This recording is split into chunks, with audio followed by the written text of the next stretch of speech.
Pretend I asked every person here to put a drop of their favorite color of paint into the same cup. If I remember my kindergarten art course correctly, I bet I'll get back some brown paint. But I tend to doubt that everyone here actually chose brown, or blue, or any other single color. And yet, if you pretend all these drops of paint are actually cells, this starts to sound a lot like a biology experiment, where you grab a piece of tissue and get one number to describe all of its cells.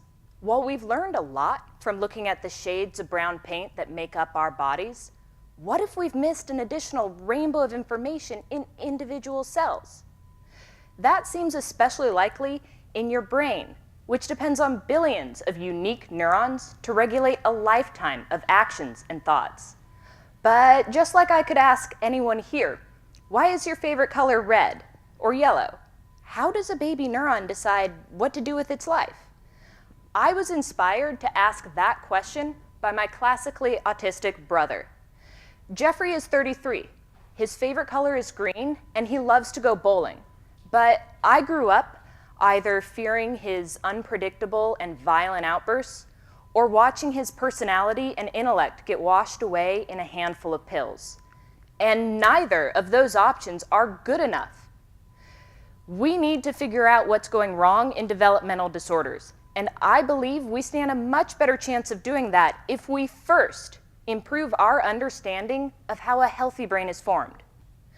That experience shaped my perspective, but the first thing that made me an individual was my unique DNA. Maybe the same kind of thing is true in cells. Maybe different DNA alterations help direct the fate of each young neuron. I started testing that theory by counting the number of DNA alterations at different stages of brain development. When I did so on a chunk of tissue with DNA from many cells, I saw absolutely nothing at any age. However, if I look at cells one by one, I see that in early brain formation, these cells are actually accumulating more and more DNA alterations, and those changes are scattered across the genome in different locations for every cell. So just like how different colors will merge to a puddle of brown, this caused the unique signal from each alteration to shrink into nothingness when I had been looking at combined cells.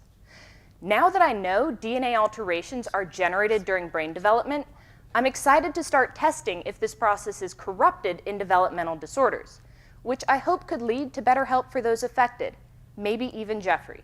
And it was only through considering cells as the individuals they are that this discovery was possible. Thank you.